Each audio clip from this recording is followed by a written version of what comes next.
தத்துவ விளக்கமாக இருந்தாலும் சரி நல்லா புரிந்திருக்காங்க. ஆனா ஒரு சிறு முயற்சியை அவங்க விட்டுக்கிட்டேவும் இருக்காங்க. என்னன்னா இப்போ அது மாதிரி புரிந்தவர்கள்ட்ட மேடையை கொடுத்து மைக்கை கொடுத்து கொஞ்சம் பேசுங்கன்னு சொன்னா மிக அழகா ஆழமா 1 மணி நேரத்துக்கு மேல அவங்களால பேச முடியும். ஃபீட்பேக் என்று சொல்லி கொடுக்க முடியும். ஆனா எங்க இன்னும் ஆழமா தன்னுடைய சிந்தனையை செலுத்தலை, முயற்சி எடுக்கலை அப்படின்னா அந்த உண்மையான நான் எது என்று விளக்கம் இருக்கு. உண்மையான நான் எது என்றும், அப்போ பொய்யான நான் அல்லது மாயோடு கூடிய நான், இப்போது இருக்கிற நான் எது வென்றும் சிந்தித்து அறிந்து எப்படி மாயைக்கு உட்பட்ட நானிலிருந்து உண்மையான நானுக்கு திரும்புவது. மனம் திரும்புகள் சொன்னார், ஹவு டு ரிட்டர்ன், நம்முடைய உண்மையான வீட்டிற்கு எப்போது திரும்புவது. அந்த ஒரு சிந்தனையும் முயற்சியும் செயலுக்கு கொண்டு வரல. வந்திருந்தால், அந்த உணர்வை பெற்றிருந்தால் நிச்சயமாக அந்த தனி மனிதனுக்கும் சரி, அவன் சார்ந்து இருக்கிற குடும்பத்திற்கும் சரி எந்த விதமான குழப்பமும் இருக்க வாய்ப்பில்லை. அதுதான் மீண்டும் மீண்டும் ரமண மகர்ஷி சொல்லும் போது, நீ மற்றதெல்லாம் அப்புறம் பார்த்துக்கலாம். ஏன்னா அவங்கள்ட்ட போய் கேட்பாங்க, நிறைய கேள்வி கேட்பாங்க, இறைவனை பற்றி, சமூகத்தை பற்றி எல்லாம் கேட்பாங்க. சமுதாயத்தில் எத்தனையோ பேர் துன்பப்படுறாங்க, அதுலேருந்து அவங்க எப்படி விடுபட முடியும் என்றெல்லாம் கேள்வி கேட்பாங்க. ஆனால் பார்த்தீங்கன்னா ஒரே பதில் தான். கேள்விகள் பல பல அவற்றை வரும், ஆனால் அவருடைய பதில் ஒன்றே ஒன்று. என்ன அப்படின்னா, யாருக்குப்பா துன்பம்? எனக்கு. உனக்குன்னா உன் உடலுக்கா, உன் மனசுக்கா, உனக்கா? அப்படி ஒரு சின்ன குழப்பத்தை அவங்க உண்டு பண்ணுவாங்க. ஏன்னா அவன் தெளிவடையும், துன்பம் யாருக்கு? இப்போ நாம் எல்லாருமே சொல்லிட்டு இருக்கிறோம், பல விதத்தில் நாம் துன்பப்படுகிறோம் என்று. எல்லாரும் 100க்கு 100 அன்பர்களும் துன்பத்துக்கு ஏதோ சில பல காரணங்களை சொல்லி ஆகினால் நான் துன்பப்படுகிறேன் என்று சொல்லுவார். அப்போ இந்த துன்பத்திலிருந்து விடுபடுவதற்கு என்ன பண்ண வேண்டும் அப்படிங்கும்போது கௌதம புத்தர் சொன்னது, ஆசைதான் எல்லா துன்பத்திற்கு காரணம். ஆகவே ஆசையை நீ எப்படியாவது போக்கிடு, ஒரு பற்றற்ற நிலைக்கு வந்துடு. வள்ளுவரும் நிறைய பற்றற்ற நிலையை சொல்லியிருக்காங்க. நிறைய மகான்கள் பல கோணங்கள்ல துன்பத்திலிருந்து விடுபடுவதற்கு சூத்திரங்கள் சொல்லியிருக்காங்க. ஆனால் ரமணன் ஒரே ஒரு சூத்திரம், அவர் எதையுமே டிஸ்கஸ் பண்ணல. அவருக்கு தெரியாது என்பதல்ல, தேவையில்லாம ஏன் சுற்றி வளர்ச்சி இங்க வரணும், நேரடியாக மூக்க தொற்றலாமே அப்படிங்கும்போது அவங்க சொல்லுவாங்க, யாருக்கு துன்பம்? அப்போ துன்பப்படக்கூடியவர்கள் குறிப்பாக ஆன்மீகத்தில் ஈடுபட்டு ஓரளவுக்கு வேதாத்திய கருத்துக்களுடைய அடிப்படை தத்துவங்களை புரிந்து கொண்டு தற்சோதனை செய்து ஓரளவுக்கு இயற்கை வழக்கங்கள் எல்லாம் கேட்டுக்கொண்டவர்களுக்கு நான் சொல்லுவேன், எல்லாத்தையும் கொஞ்சம் அப்படியே வச்சுட்டு தனியா உட்காந்து யாருக்கு துன்பம், எதனால் துன்பம் என்பது அல்ல, அது வேற கோணம். எனக்கு ஏன் துன்பம்னு கேட்டீங்கன்னா அது போயிட்டே இருக்கும். அதுல இருந்து எவ்வாறு விடுபடுவது, அந்த சிக்கல்ல இருந்து எவ்வாறு விடுபடுவது போயிட்டே இருக்கும், சிரமமாகவும் இருக்கும். ஆனா ரமணன் யாருக்கு துன்பம் போய் உட்காந்து கேட்க. இப்போ நீங்க என்ன பண்ணுங்க, அப்படியே தனியா உட்காந்து வீட்டில் கண்ணை மூடிட்டு துன்பம் யாருக்கு, உங்களுக்குள்ள நீங்க கேட்கணும் யாருக்கு. அது எப்படி கேட்கறது? வாயால கேட்கறது இல்லை, உள்ளுணர்வோடு ஆழ்ந்து சென்று யாருக்கு துன்பம். பணம் கொஞ்சம் கம்மியா இருக்கு, வியாபாரம் சரியாகலை, அல்ல உடல்ல நோய் இருக்கு, அல்லது அவங்க என்கிட்ட பேசலை, சம்திங்களோ, யாருக்கு? இது சரியா யாருக்குன்னு கேட்டீங்கன்னா பதிலே வராது. ஏன்னா நன்னிஸ்லே பதில் சொல்றது அங்க யாருமே இல்லை, எனக்குன்னு சொல்றது யாருமே அங்க இல்லை. இதுதான் என்னுடைய ஒரு ரகசியமான விஷயம் அது. ஆனால் நீங்க நல்லா அமைதியா உட்காந்து கேட்கணும், யாருக்கு துன்பம் அப்படியே இல்லை, உள்ளொடுங்கி போயிட்டு இந்த மாதிரி துன்பங்கள்லாம் இருக்கு, யாருக்கு இந்த துன்பம்? இந்த உடலுக்கா, இந்த மனதிற்கா, அல்லது உடலையும் மனதையும் சாராத வேற ஏதோ ஒன்று இருக்கா அப்படிங்கிற ஒரு விசாரணையோடு கேள்வி கேட்டீங்கன்னா பதில் வராது.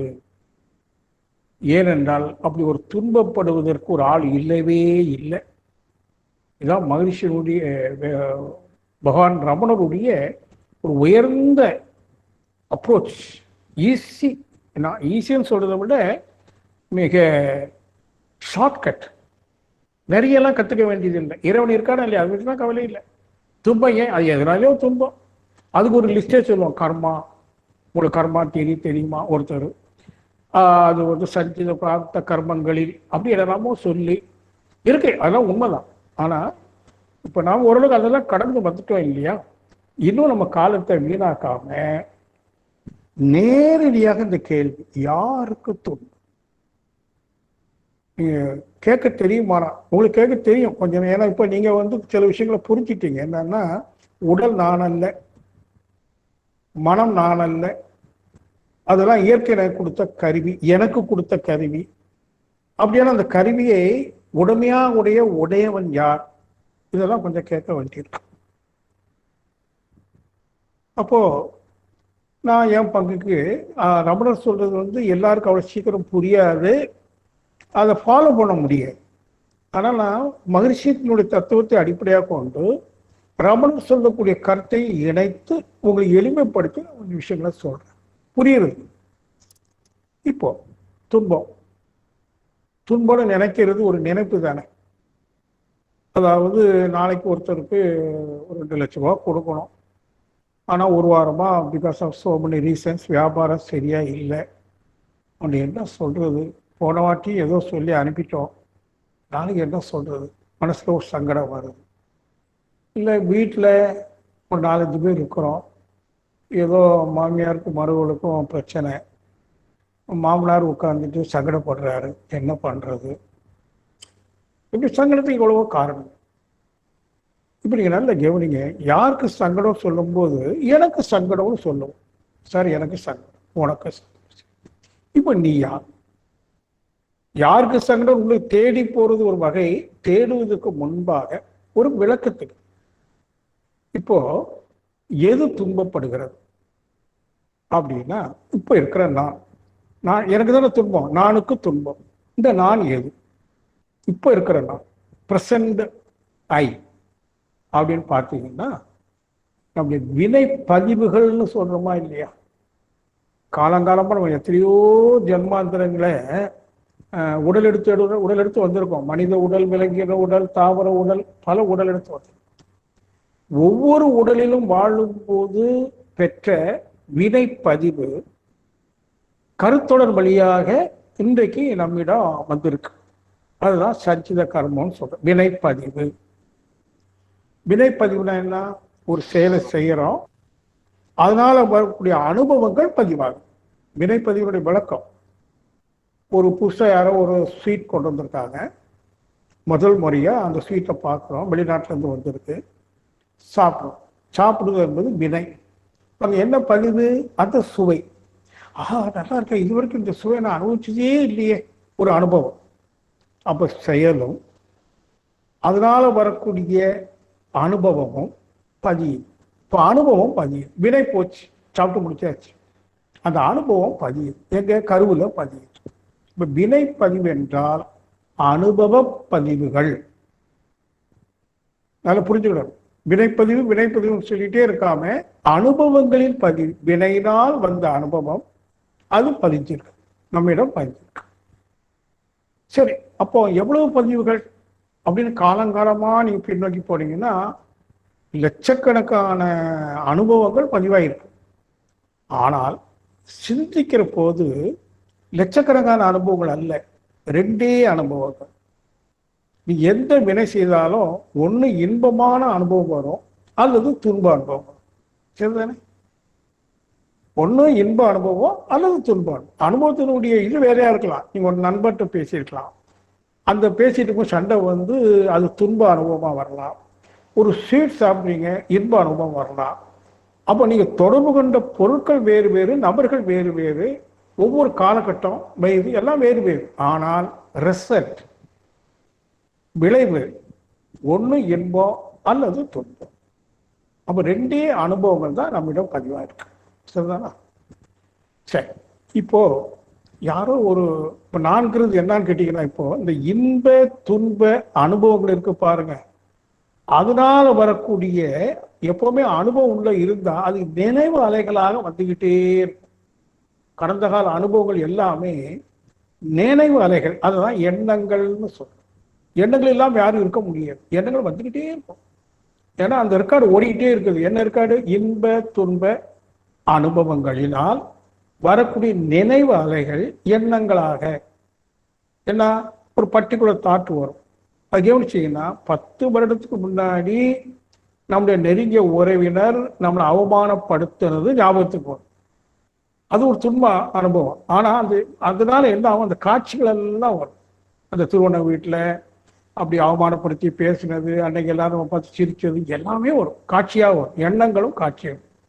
இப்படி பார்த்தீங்கன்னா காலை விழித்திலிருந்து இரவு தூங்குற வரைக்கும் இந்த மாதிரி எண்ண அலைகள் தொடர்ந்து வந்துகிட்டே இருக்கும். இந்த எண்ண அலைகளின் தொடர் ஓட்டம் இருக்கு பாருங்க, அதுதான் நான் என்ற ஒன்றை உருவாக்கி வச்சிருக்கு. இப்ப இருக்கிற நான் எண்ணங்களின் தொடர் ஓட்டத்தினால் ஏற்பட்ட உண்மையில் இல்லாத ஒரு நான். அந்த நானுக்கு தான் வலிக்குது. ஏன்? பழைய அனுபவம்.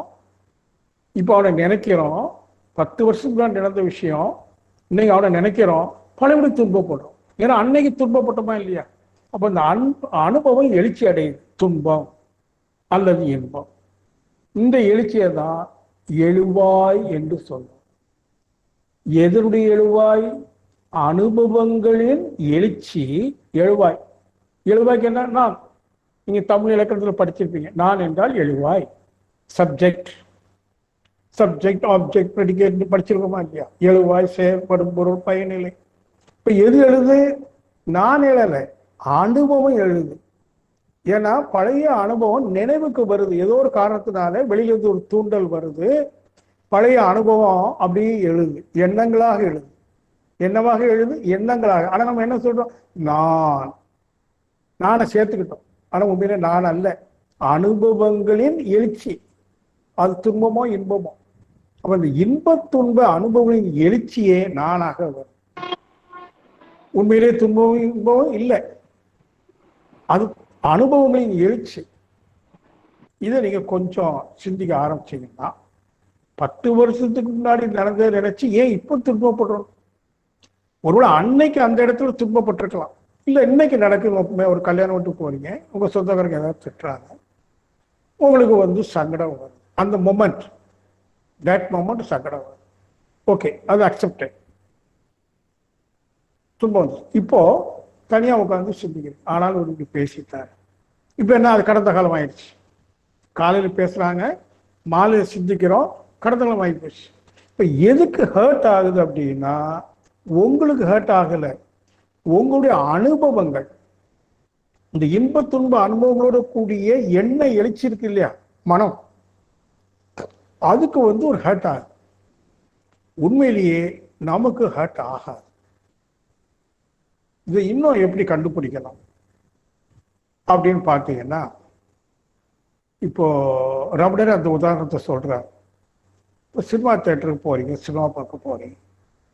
இப்போ ஸ்க்ரீனில் படம் ஓடுது, நல்ல ஹெவி ரெயின், மழை பெய்யறது மாதிரி ஒரு காட்சி. ஹீரோயின்லாம் டான்ஸ் ஆடிட்டு அப்படி போயிட்டு இருக்காங்க. அப்படி ஒரு காட்சியை பார்க்குறீங்க. இன்னொரு இடத்துல ஒருத்தரை கொலை செய்யறது மாதிரி காட்சியை பார்க்குறீங்க, அல்லது நெருப்பு பற்றியது மாதிரி காட்சியை பார்க்குறீங்க, ஒரு காதல் காட்சியை பார்க்குறீங்க, எல்லாம் பார்க்குறீங்க.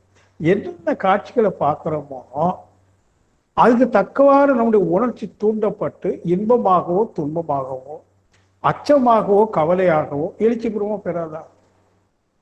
பெறும். ஏன்னா அலையக்க தத்துவப்படி எது மோதுதோ, எதை நாம் சந்திக்கிறோமோ அதுவாக ஒரு மாற்றம் நிகழ்ந்து பாருங்க.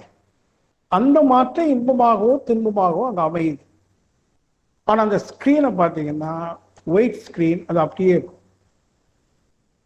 நெருப்பு காட்சி வந்தது, ஸ்க்ரீன் நெருப்பு பற்றி எரியாது. மழை காட்சி வந்தது, ஸ்க்ரீன் நனையாது. அப்புறம் கொலை செய்யற மாதிரி வந்தது, ஸ்க்ரீன் கிளியாது. ஒன்று படம் இடைவேளை வந்துருச்சு, ஒயிட் ஸ்க்ரீன். இப்போ அங்கே ஸ்க்ரீன் என்ன பண்ணியிருக்கு, இன்ப துன்ப நிகழ்ச்சிகளை பிரதிபலிச்சிருக்கே தவிர அந்த ஸ்க்ரீனுக்கு எந்தவித பாதிப்பும் இல்லை. நல்லா அப்படியே செஞ்சுப்பார். அது மாதிரி வெளியிலிருந்து அலை வருது, அந்த அலையினுடைய தன்மை இன்பத்தோடு கூடிய தன்மையாகவும் இருக்கலாம், துன்பத்தோடு கூடிய தன்மையாக இருக்கலாம். நான் ஏற்கனவே உங்களுக்கு அலை இயக்கத்தில் பஞ்சதன் மாத்திரை சொல்லியிருக்கிறேன்.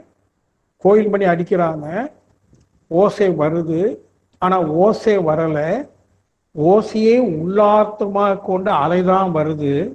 இங்கே வந்து மோதும் போது உள்ள இருக்கிற ஓசை, ஒரு யூனிட்ல போன ஓசை எழுச்சி பெறுது.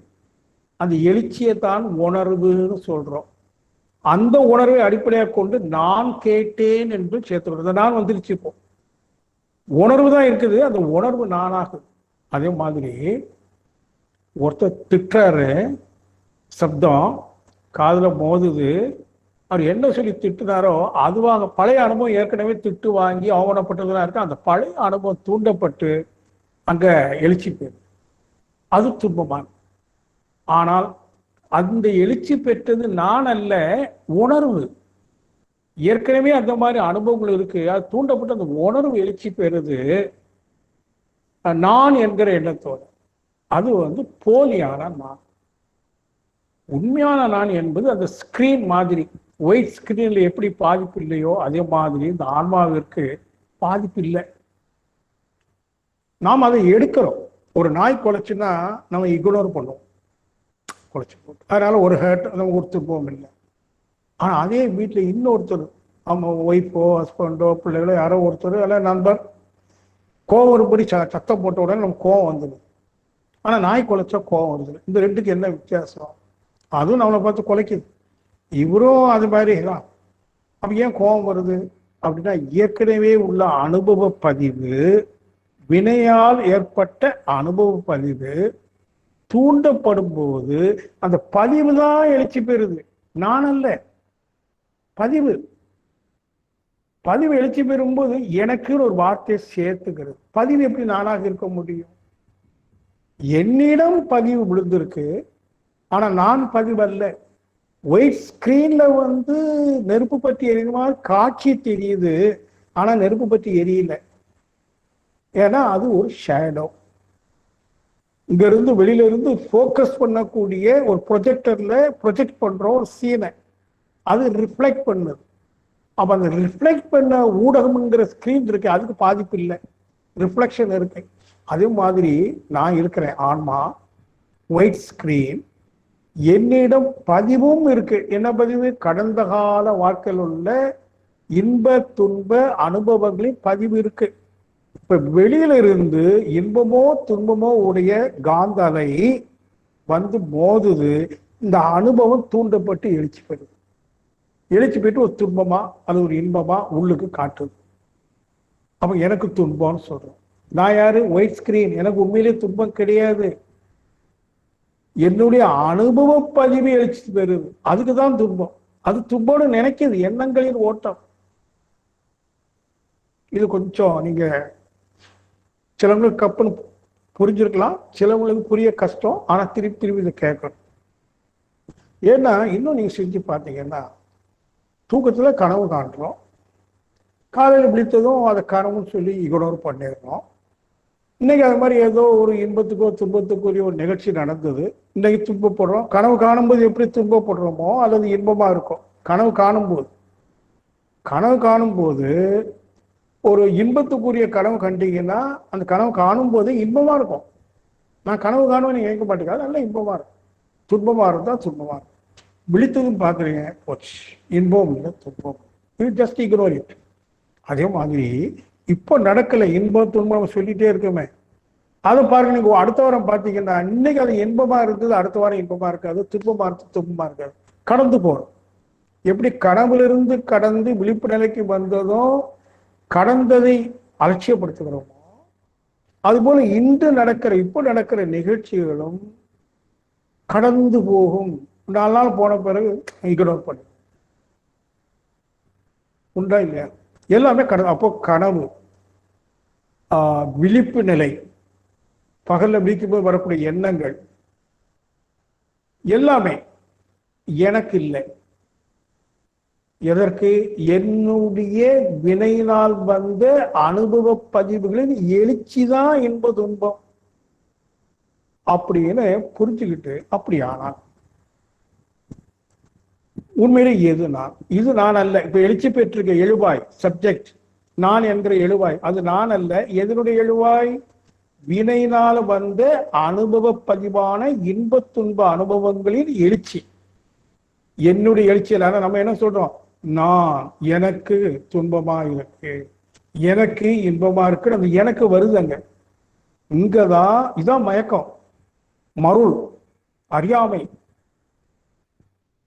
இப்போ இதை வச்சுட்டு அப்படியானா உண்மையான நான் அந்த ஒயிட் ஸ்கிரீன் எப்படி இருக்கு?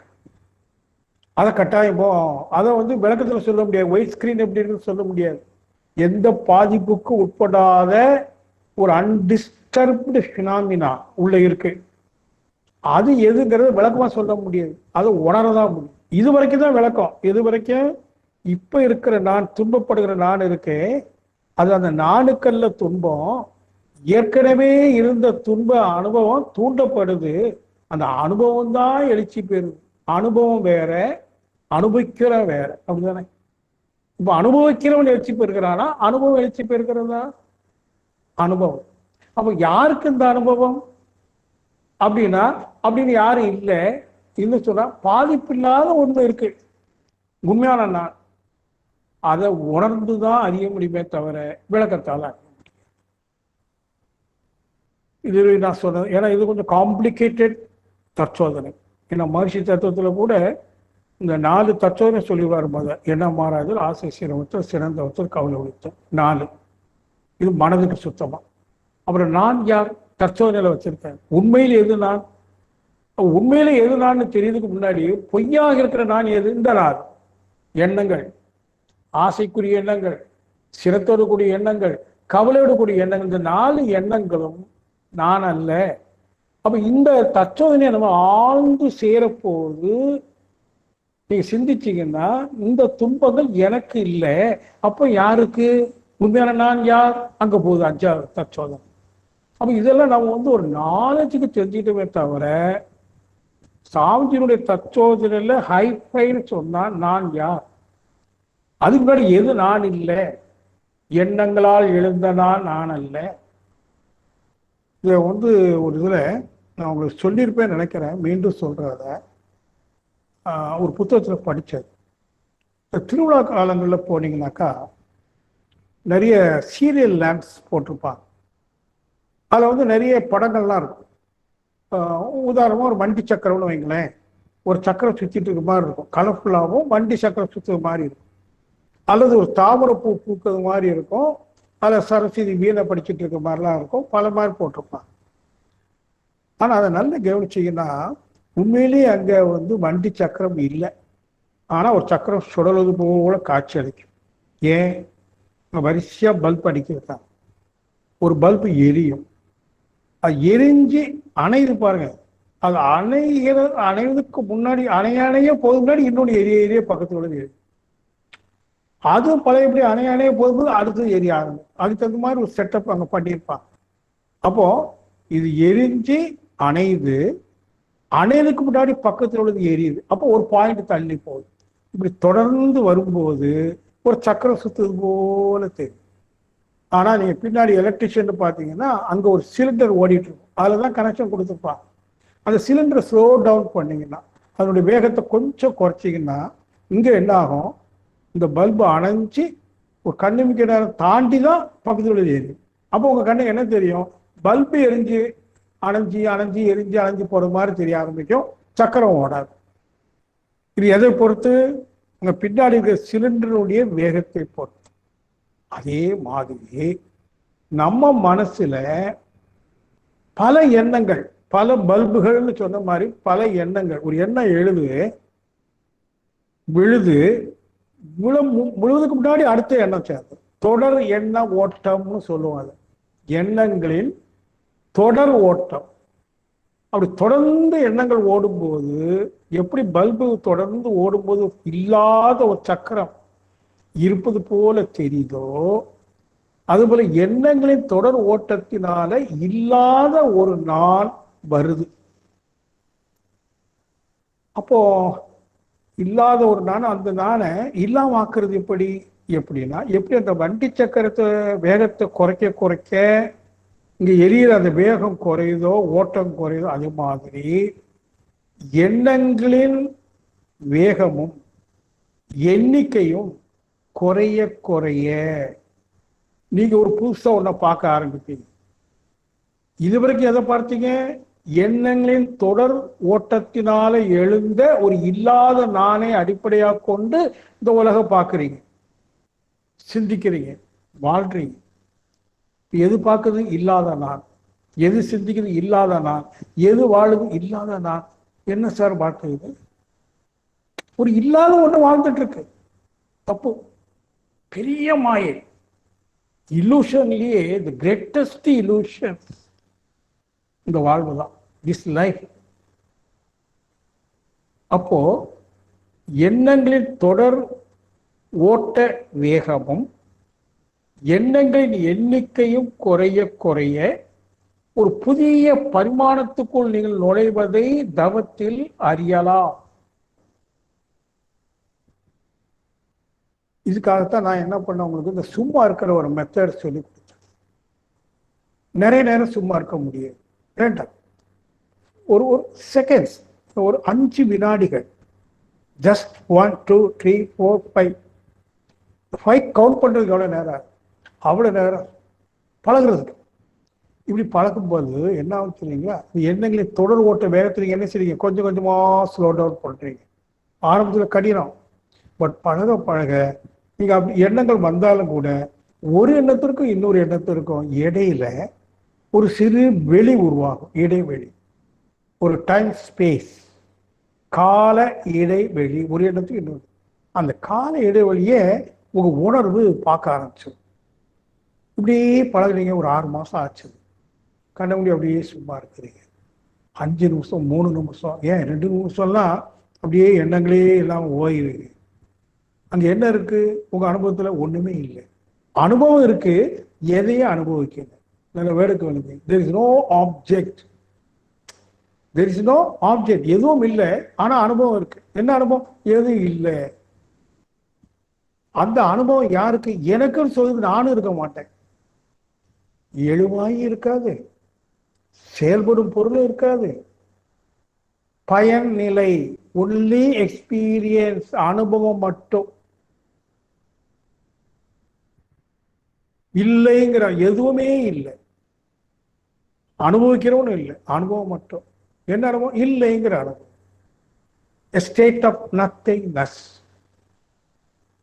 இந்த அனுபவம் வர வரத்தான் புதிய அனுபவம். இது வரைக்கும் இன்ப துன்ப அனுபவம் உள்ள கிடக்கு, நான் சொன்னேன்ல. இப்போ அதுக்கு மேல புதிய அனுபவம், இல்லைன்னு ஒரு அனுபவம். A state of nothingness.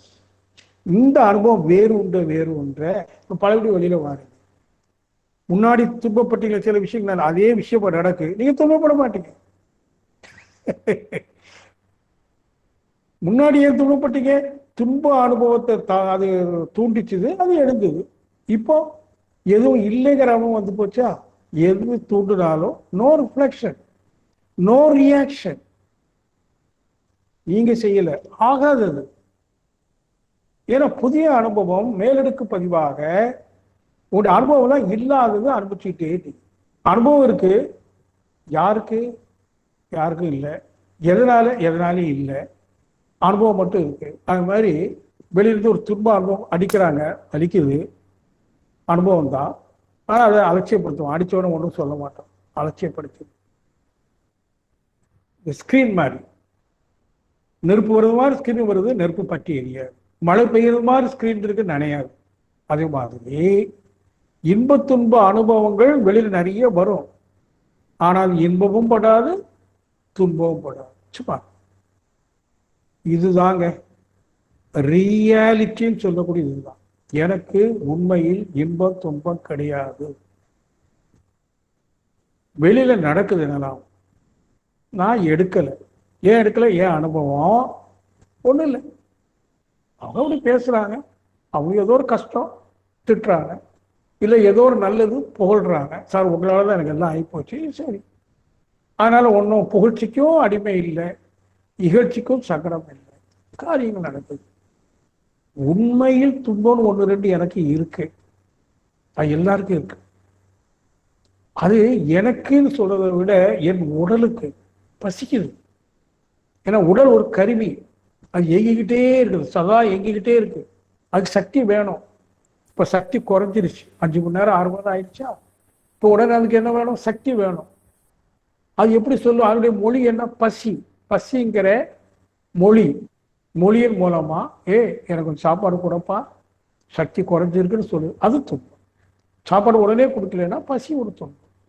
ஒன்றுக்கு போகணும், 2க்கு போகணும், அங்கே இங்கேயும் பார்க்குறோம், இடம் கிடைக்கல, அடக்கி வச்சிருக்கிறோம், துன்பம். குளிருது, போர்வை இல்லை, துன்பம். இதெல்லாம் மிக மிக இயற்கையாக உடலுக்குரிய துன்பம். ஆனால் மனதிற்குரிய வேதனைன்னு சொல்றோமே, அது முழுக்க முழுக்க இல்யூஷன் கிடையாது. ஏன்னா மனம் என்பதே மாயை. இன்ப துன்ப அனுபவங்களின் எழுச்சி தானே மனம். என்னுடைய எழுச்சி அல்ல மனம். என்னுள் பதிவான இன்ப துன்ப அனுபவங்களின் எழுச்சி மனம். அந்த மனம் வேதனைப்படுது. ஆனா நான் மனம் அல்ல. இங்கதான் பிரிக்கிறோம். நான் உடல் அல்ல, மனம் அல்ல. ஆனால் உடலில் இருக்கிறேன். நல்லா பாருங்க, உடலில வியாபித்து இருக்கிறேன். அதான் உடல் அடிச்சா எனக்கு வலிக்குது. மனம் என்பதோ நான் வியாபித்து இருக்கல மனதுல. அது ஒரு எப்படின்னா ஒரு உதாரணம் சொல்றேன், ஞாபகத்துக்கு வருது. நான் பக்கத்தில் விளக்கு இருக்கு, தீபம். தீபத்துல இருந்து அப்படியே வெளிச்சம் வருது. நீங்க எல்லாரும் எக்ஸாம்பிள் ஆராய்ச்சிக்கு எடுத்துக்கொள்ளுங்க. ஒரு குத்து விளக்கு, அதில் எண்ணெய் விட்டுருக்கோம், பச்சை திரி போட்டிருக்கோம், தீபமும் ஏற்றிட்டோம். இப்போ நம்ம விளக்கு எரியுதுன்னு சொல்றோம். ஒரு கேள்விக்கு உண்மையில எது எரியுது? திரியா? அப்படி நல்ல ஆராய்ச்சி பண்ணா எண்ணெய் திரியின் மூலமாக தீபமாக எழுச்சி பெற்று வெளிச்சமாக வெளியேறு. இவ்வளவு நடக்கும். எண்ணெய் திரியின் மூலமா தீபமாக எழுச்சி பெற்று வெளிச்சமா செலவாகுது. இதுதானே? இப்போ அந்த எண்ணெய் தான் உயிர் சக்தி. நல்லா வச்சிருக்க, எண்ணெய் தான் உயிர் சக்தி. இப்போ தீபம் சொல்லக்கூடியது என்னன்னா மனசு. அது வெளியில போகுது, படற்கை. எப்படி? வெளிச்சம் போனா எதுலாம் போய் படுதோ அதெல்லாம் இருக்குன்னு காட்டும். அதெல்லாம் வெளிச்சத்தினுடைய இது. தீபத்திலிருந்து படற்கை நிலை எழுதுகிற வெளிச்சம் எதுல மோதுதோ அது இருக்கிறத காட்டும். அது மாதிரி உயிர் சக்தி சுழன்று ஓடுறதுனால ஒரு உணர்வு தட்டுது. உணர்வு, அந்த உணர்வு மனமாக எழுச்சி பெற்று தீபமாக எழுச்சி பெற்று வெளியில போகுது. எங்கெல்லாம் போய் மோதுதோ, எதுல மோதிச்சோ, இன்பத்துல மோதுனா இன்ப உணர்வு, துன்பத்துல மோதுனா துன்ப உணர்வு. இதுதான் நான் எனக்கு இன்பம் எனக்கு துன்பம்னு சொல்றோம்.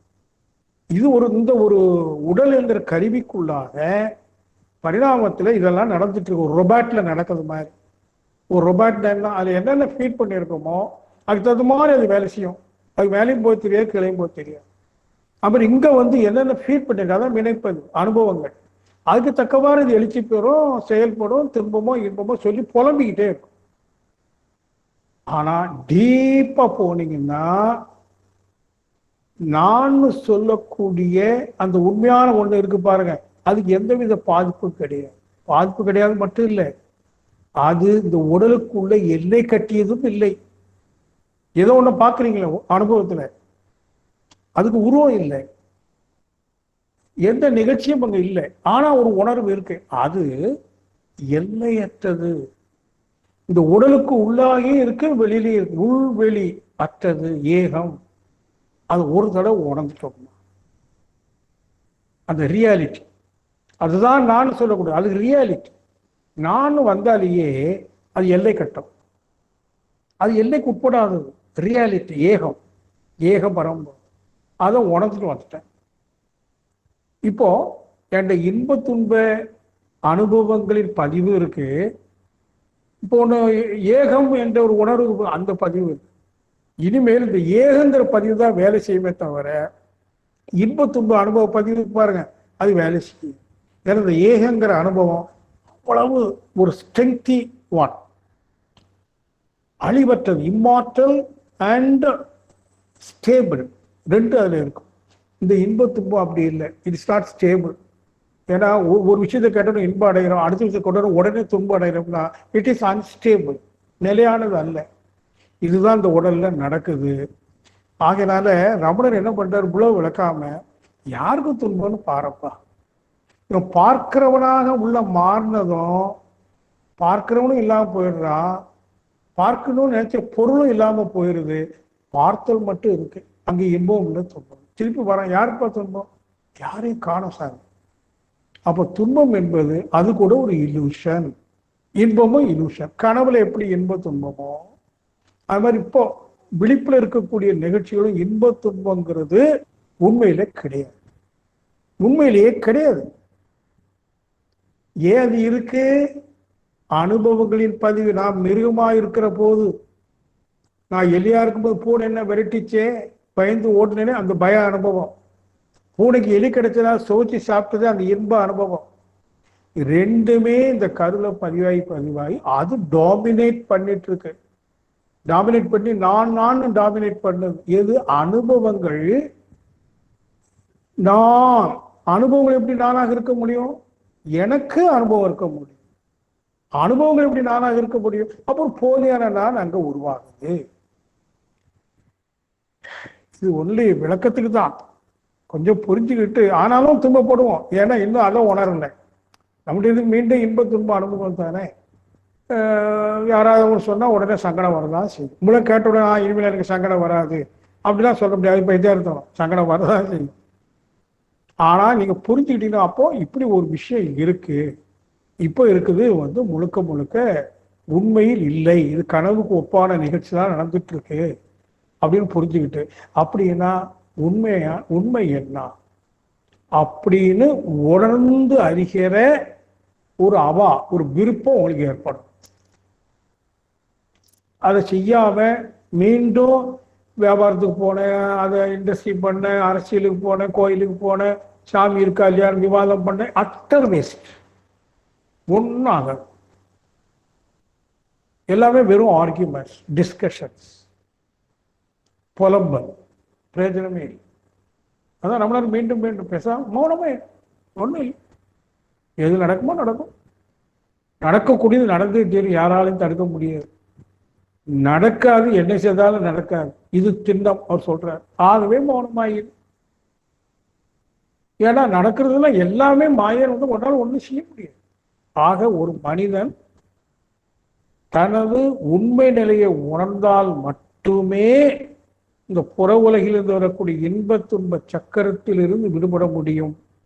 இதை செய்யாம தத்துவ வழக்கங்களை நானும் பேச, நீங்களும் கேட்க, அதை வச்சு ஒரு கேள்வி கேட்க, இதை கொஞ்சம் புரிஞ்சிருச்சுல, இப்படியே போறது கூட ஒரு அறிவுக்கு விருந்தாக இருந்தாலும் அது ஒரு பொழுதுபோக்கா போகுது. ஆமாவா பாரு, எத்தனை நாள் கேள்வி கேட்கறது, எத்தனை நாள் பதில் சொல்றது, இதனால என்ன ஆக்க போகுது? ஸோ ஒரே ஒரு வழிதான் இருக்குங்க, உங்களுடைய உண்மை நிலையை உணர்தல். உண்மை உணர்தல்னு கூட சொல்லக்கூடாது, உங்களுடைய உண்மை நிலை, மூலப்பொருள் தான் உண்மை நிலை, அது உணர்ந்து அறிவு. சரி, அதை உணர்ந்து அறிவதற்கு நான் தனியா என்ன செய்யணும் அப்படின்னு கேட்டீங்கன்னா, திருப்பியும் சொல்லுவேன், ஒன்றும் செய்யக்கூடாது. Very simple logic. உண்மையை உணர்வதற்கு ஒன்றும் செய்யக்கூடாது. ஏதாவது செய்தால் அது மாயை.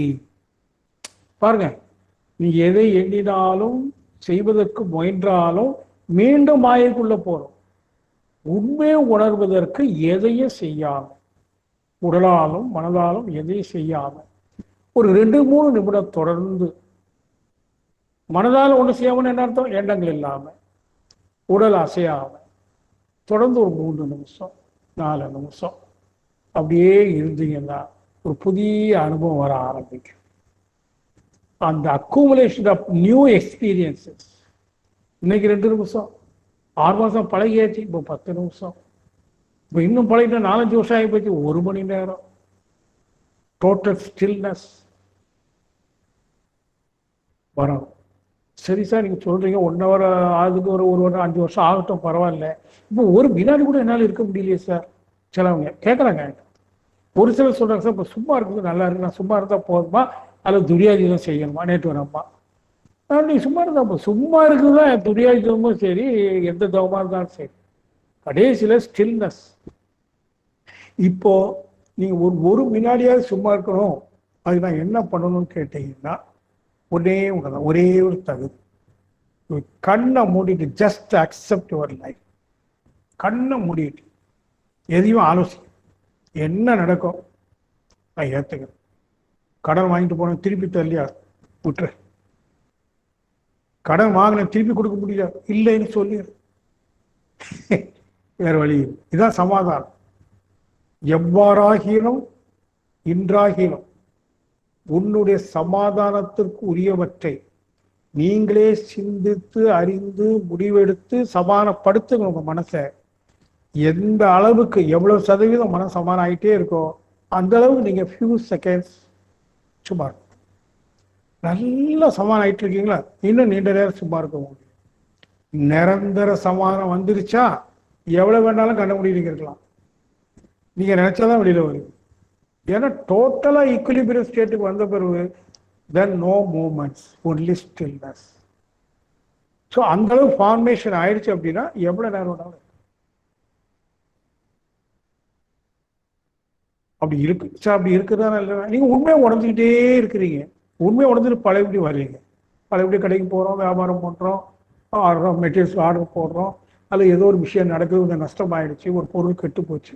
ஓகே, முன்னாடி தான் ஒரு பொருள் கெட்டு போச்சு அப்படின்னா மனசு எடுத்து துடிக்க, ஐயோ 10,000 பொருள் கெட்டு போச்சே, ஒரு பள்ளி உணவு பொருளில் விழுந்துருச்சே, கஷ்டப்படும். இப்போ விழுந்துருச்சாப்பா, சரி எடுத்து கொட்டு, இனிமேல் கொஞ்சம் ஜாக்கிரதையாக மூடி வைங்க. அந்த இழப்பு இங்கே பாதிக்கல, இங்கே பாதி, ஏன்னா அது நடக்குது, அப்படிதான் இருக்கணும்னு இருக்கு. ஓகே, அதுல இருந்து ஒரு பாடம், ரொம்ப ஜாக்கிரதை. இங்கே தான் ஜாக்கிரதை வருது, விழிப்பு உணர்வு. ரொம்ப ஜாக்கிரதையாக ஹேண்டில் பண்ணும். ஒவ்வொரு கஷ்டமும் ஒவ்வொரு நஷ்டமும் துன்பமாக எடுக்காம அனுபவமா அறிவுரை தெளிவுக்கு அதை பயன்படுத்திக்கிட்டே போனோம்னு சொன்னா அற்புதமா இருக்கும். துன்பமே உங்களுக்கு கிடையாது. யாராவது நீங்க துன்பப்படுறேன்னு சொன்னா நீங்க சொல்றது உண்மையான துன்பம் அல்ல, கற்பனை, மாயை, நீங்க யாருக்கு தெரியாதனால துன்பப்படுறீங்கன்னு புரிந்து கொள்ளுங்க. வாழ்க்கை வளமுடன். இப்போ ஒரு சங்கல்பம் வச்சுக்கோ, எனக்கு ஒரு துன்பமும் இல்லை, நான் துன்பப்படுவேன். நேற்று அவங்க பேசுனாங்க, அதெல்லாம் மனசு அப்படி எடுத்துக்கிச்சு. நீங்க உள்ளுக்குள்ள நான் சொன்ன மாதிரி அப்படியே ரிப்பீட் பண்ணும். உங்க மனசுல என்னெல்லாம் சங்கடம் இருக்கோ அதெல்லாம் நினைச்சு, எனக்கு இல்லை, அவங்க பேசுறதுனால என் மனசு அப்படி எடுத்துக்கிச்சு. Leave it. மனசை சொல்லுங்க, லீவ் இட். மாமியார் இப்படி பேசிட்டாளா, விடு, லீவ் இட். அது வயசானது எதுவும் பேச, லீவ் இட். நம்ம அதை எடுத்துக்க வேண்டாம். இல்லை அவங்க அப்படி பண்ணிட்டு, இல்லை விடு, லீவ் இட். அண்ட் அதை எடுக்காதீங்க, லீவ் இட். உங்களுக்குள்ள அப்படியே சொல்லுங்க கொஞ்ச நேரம். எதனால் நீங்கள் துன்பப்பட்டு கொண்டிருக்கிறீர்களோ அதையெல்லாம் லீவ் இட். உண்மையில் அது எனக்கல்ல, ஏற்கனவே எனக்கு ஏற்பட்ட ப்ரிஜுடியூசஸ், நான் தவறாக எடுத்த முடிவுக்கு விழக்கூடிய அடி, ஆனால் நான் அதை விடுறேன். அப்படி விடுங்க. ஒவ்வொன்று யாதனி நீங்கியான் நோதல், விட்டுட்டு வாங்க. எவ்வளவு நஷ்டப்பட்டாலும் சரி பரவாயில்ல, விடு. அதனால எனக்கு ஒன்றும் ஆக போறது இல்லை, விடு. இப்படி ஆள் மனசுல லீவ் இட், விட்டு விட்டு விட்டு அப்படியே கொண்டு போக மனசை.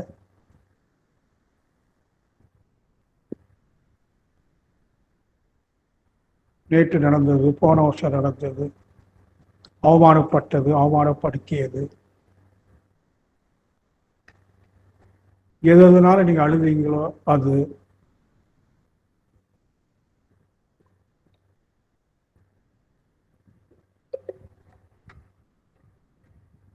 உங்களுக்கு நான் எவ்வளவோ நல்லது செய்தேன், கடைசியில் இப்படி பேசிக்கிட்டாங்க, மனசு சங்கடமா இருக்கு. பரவாயில்ல, லீவ் இட். அது அவங்களுடைய அறியாமை. Leave it. நான் உங்களுக்கு எவ்வளவு உதவி இருக்கு, கடைசியில ஏதோ முடியல, நான் உதவுறதெல்லாம் அவன் மறந்துட்டு என்னை இப்படி பேசிட்டாங்களே, விடுங்க, லீவ் இட். அது எனக்கு இல்லை, என் மனசுக்கு.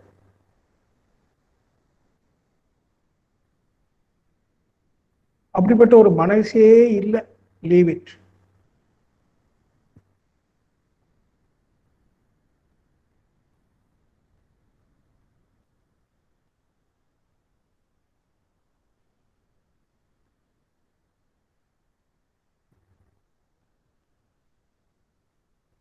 எவைகளெல்லாம் உங்க மனசுல சங்கடமா இருக்கோ, எது சங்கடப்படுத்தியதோ அதை அப்படியே விடுங்க. எனக்கு ஒரு சங்கடமும் இல்லை.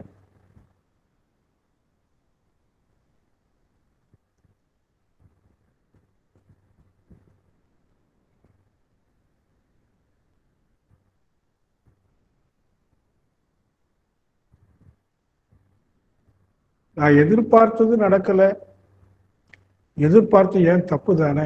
So leave it.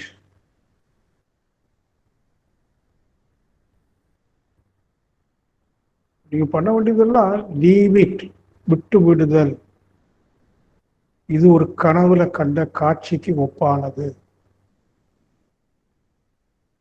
கனவிலிருந்து விழித்ததும் இன்பமோ துன்பமோ அலட்சியப்படுத்துவது போல உங்க வாழ்க்கையில் இன்னைக்கு வரைக்கும் நடந்த இன்ப துன்ப அனுபவங்கள் எல்லாம் அலட்சியப்படுத்தும். Just ignore it.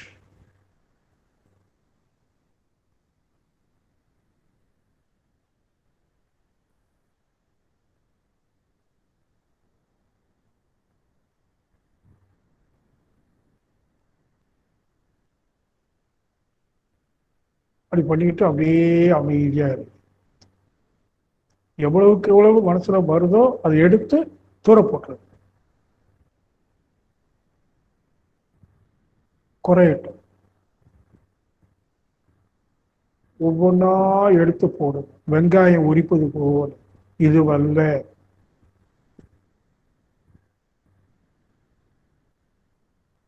இது வல்ல, லீவ் இட்.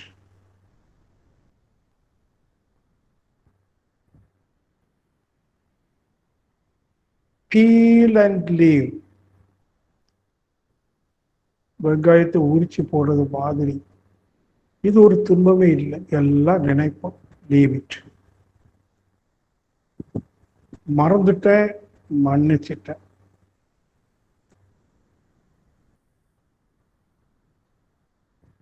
உங்க மனசு அமைதி அடைந்த வரைக்கும், சமாதானம் அடைகிற வரைக்கும் அது பண்ணிக்கிட்டே இருங்க.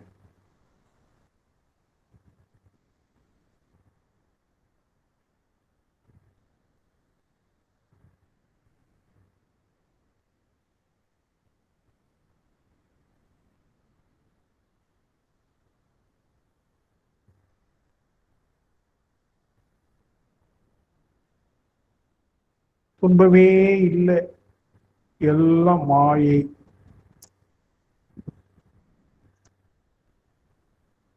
ஒரு குறையும் இல்லை. உங்களை அப்படியே டியூன் பண்ணிட்டே வரணும். Tuning, tuning, tuning.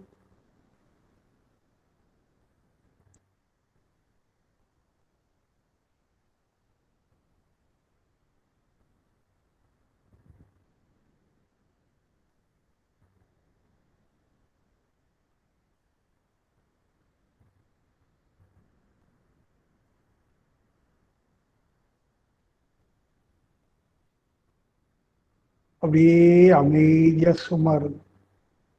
எல்லாத்தையும் விட்டாச்சு. No more mind. உணர்வு மட்டும்.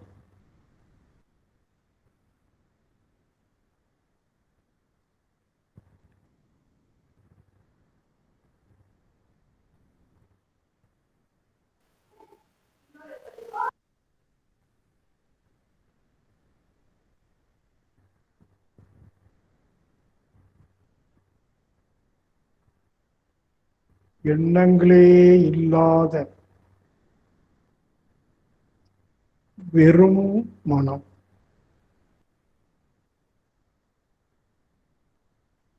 Stillness of the mind.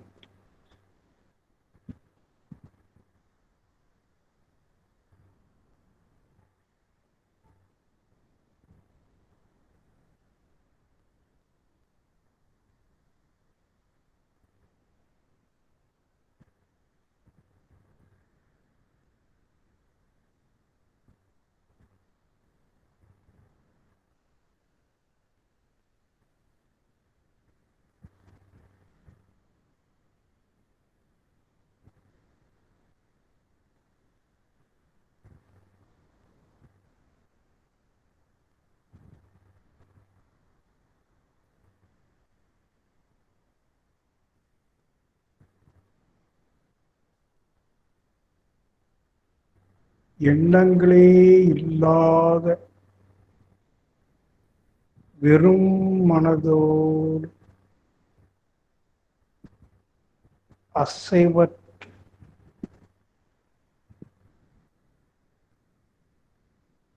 ஏகமாக எல்லையற்று விரிந்து நிற்கிறோம். முழுமை.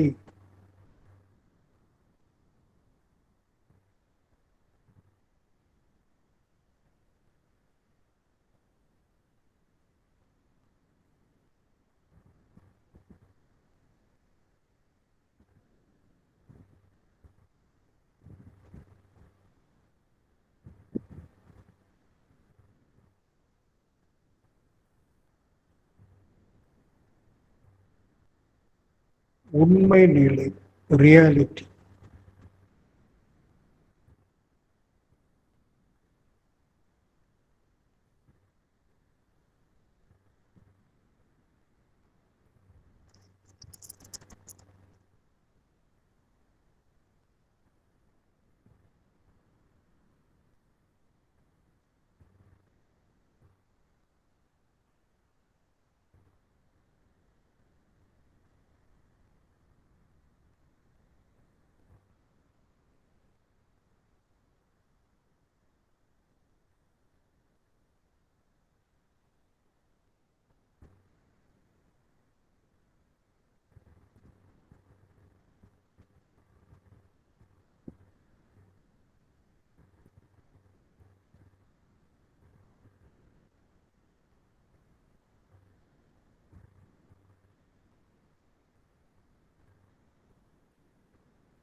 எல்லையற்ற உணர்வு,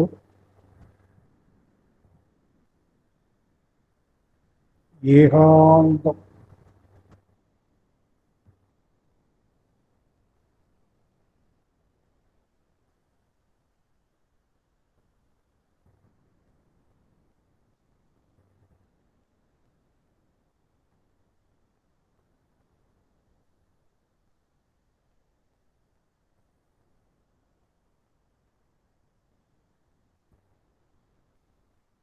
இதுதான் ஆதி அந்தம் இல்லா ஆனந்த நிலை.